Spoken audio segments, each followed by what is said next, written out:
Tove, how have you been? The fire made me think of the myths and legends Sven loved. Would you indulge me with a tale? I would be glad to hear of Svartalfheim. I would not tell it half as well, but his favorite was a fable, to remind us to find meaning in our deeds and not in how others think of us. Svartalfheim was not short of legendary dwarven blacksmiths. Everyone has heard of Ivaldi, of Brucker and Sindri. But this tale is of a stonemason. He lived as far south as he could, where Gulnamar meets Vangrid. His workshop sat upon the shoreline. Obsessed with glory, his love of masonry had all but died. He scoured the shore, seeking precious stones washed up from other realms. Then he saw it. Something beautiful, glittering, shimmering across the water, upon an island he had never dared travel to. He hastily built a boat, working long into the night. He set sail and found many rocks that sparkled and dazzled upon the island. He cried out in joy. To craft anything from such stones, he would be remembered for all time. Then he felt a sudden sting on his foot. Then another, and another. His eyes adjusted to the dark. So consumed was he by his desire for renown, he failed to realize he had walked into a nest of snakes, until it was already too late. And so, clutching the stone that sealed his fate, there he died. Remembered, yes, but only for his folly. Fine tale, Toby, and well told. Sven would be proud.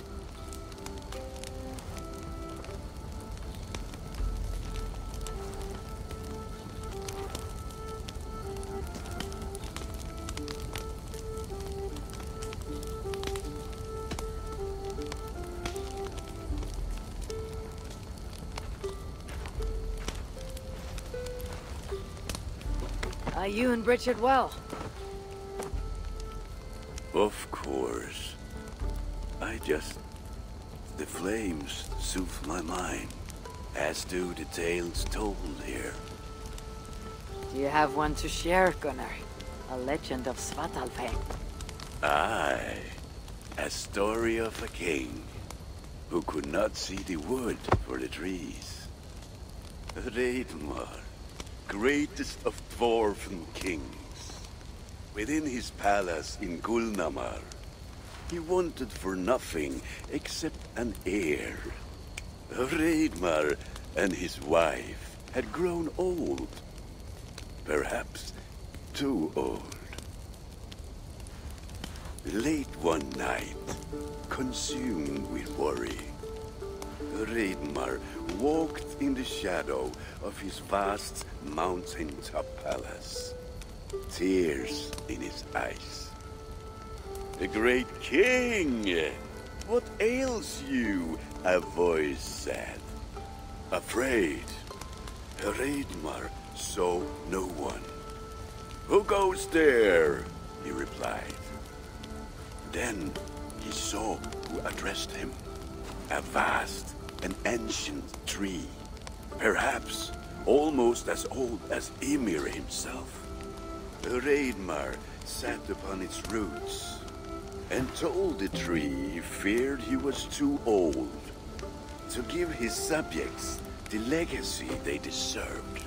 The tree was so moved, it wept and offered its tears to Raidmar. "Drink, great king," it said, "and your woes shall be washed away." Raidmar observed the grass, the meadows, the leaves of the tree. His subjects' happiness could be seen in how they cared for the land. His legacy was all around him. Raidmar felt at ease, realizing he had everything he needed, and asked, that the land received the tree's gift instead. The tree's happy tears flowed evermore, enriching the land. 9 moons passed, and a baby's cry rang through Raidmar's palace. Long would dwarves place gifts in the weeping tree's roots, in memory of Raidmar and his kindness that shaped all he touched. All things happen when they should, old friend. I hope so.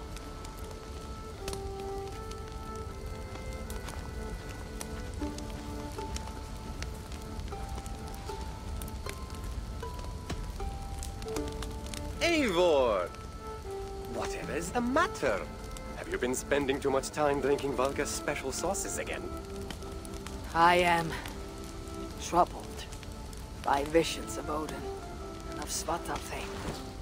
They flood my mind without warning, without invitation. Aha! Which is how Thor flooded Svartalfheim. Thor, fast to act, but not so fast to think, would stomp and thump and fight and bump everywhere he and Mjolnir should go. One day, he fought a giant in Jotunheim with such ferocity that Thor's killing blow was felt through all 9 realms. The ground shook, mountains rose up, hills tore apart, creating canyons, and north of Svaladal, the massive lake that housed the springs of Yggdrasil split open, flooding all of Svartalfheim. The dwarf king, Hreidmar, acted swiftly.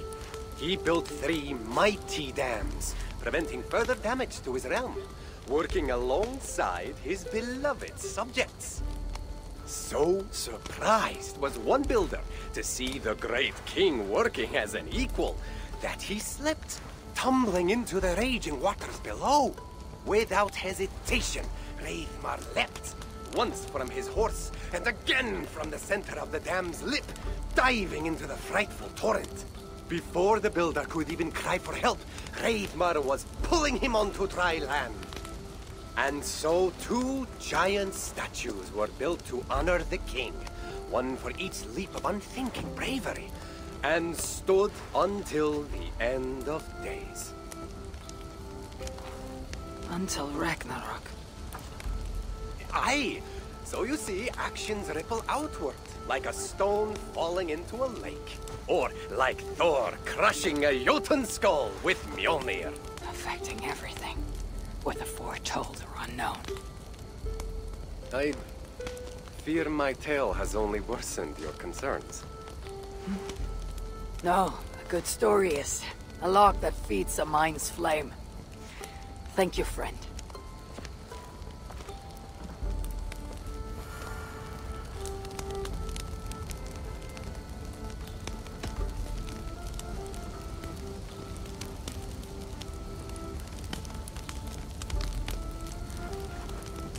I hear you seek tales of Svartalfheim. You are not alone in your glimpses of the Aesir. You have seen them too. No. Only the power the visions hold, and their effect on those once held dear. You speak of Sigurd. Do you want my tale or not? There was a dwarven miner who cared only for his work. Mining was all he knew, all he wanted to know, and all he would ever know. One day, he heard a strange noise. All his long life, working in the northern mines of Vangrim, he had never known a boulder to squeak.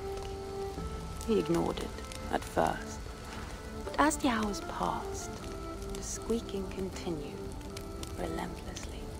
When the miner could take no more, he split the boulder apart with his pick, and then he saw a squirrel. Until now, pinned by the boulder, afraid and tired, the freed squirrel climbed into the miner's long beard and slept for 3 days. when the dwarf awoke the next day, he found fruit and nuts waiting for him. A gift from the squirrel. The first the miner had ever received. Finally, the miner had a friend. The squirrel led the dwarf to a stone hill within a lake. There, the dwarf would fish for supper, while the squirrel played in the trees. One night, watching his fishing line, the dwarf drifted off to sleep, smiling, enjoying the happy squeaks of his friend above. When the sun rose, its light did not find the dwarf, for he had turned to stone, his short-lived bliss captured evermore. And the squirrel? It never left his side, hoping his friend would awaken, just as the miner had waited for the squirrel to do the same. Sigurd.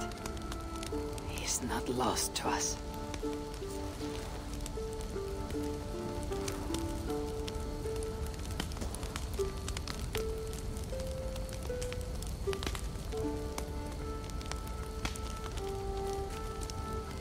In every great story there is truth to be found. I wonder what could be found in Svartalfheim, in the place they spoke of.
Stretch your wings, Sunan.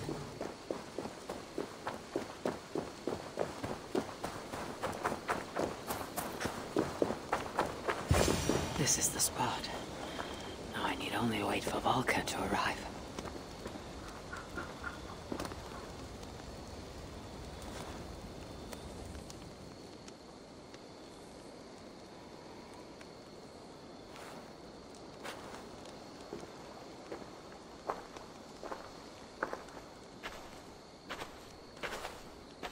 I will tie your hands now.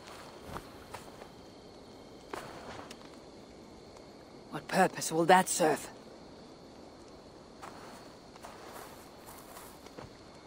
You are too much the warrior, Eivor. You will not recognize your fear until you are helpless before it.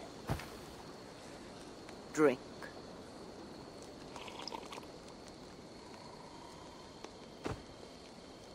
You say this will bring the vision back?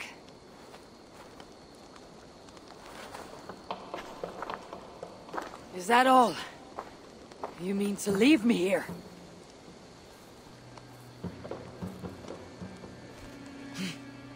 Volka! This is... Why must I be tied?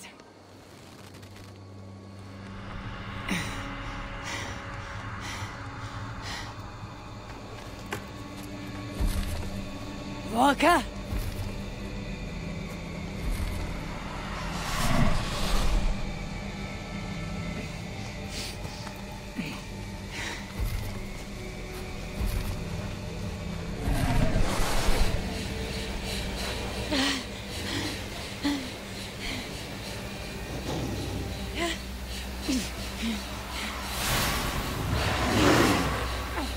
Untie me!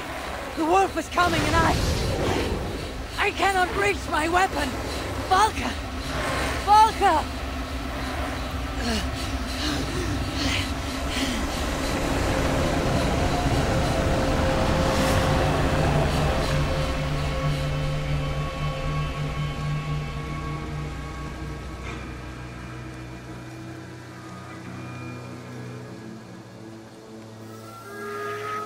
So many. Where did they come from? I have to break these bonds. The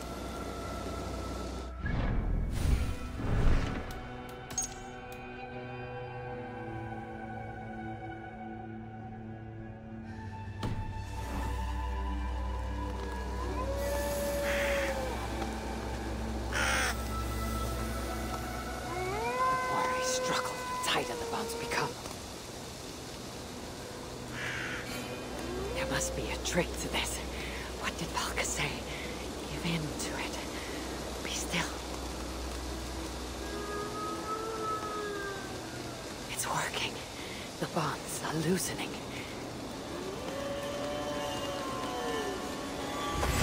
Free. Now for the reckoning. They fade like a nightmare of waking. What illusion is this?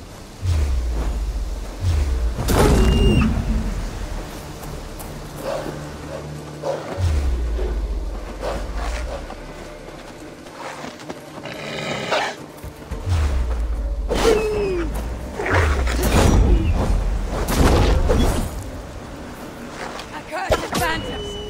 Come then! You'll not find me lacking!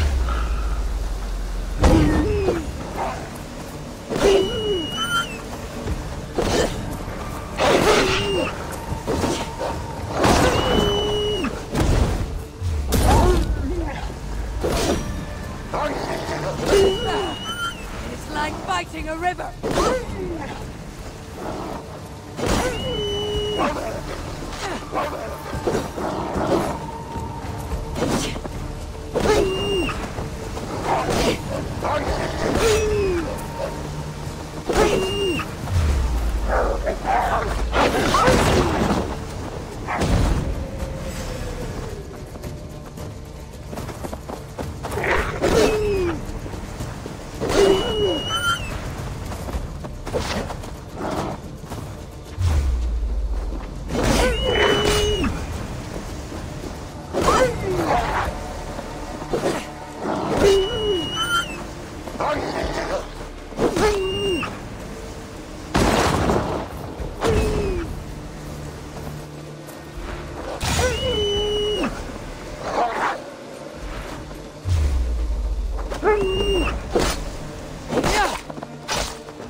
Ready, Volker. It is time.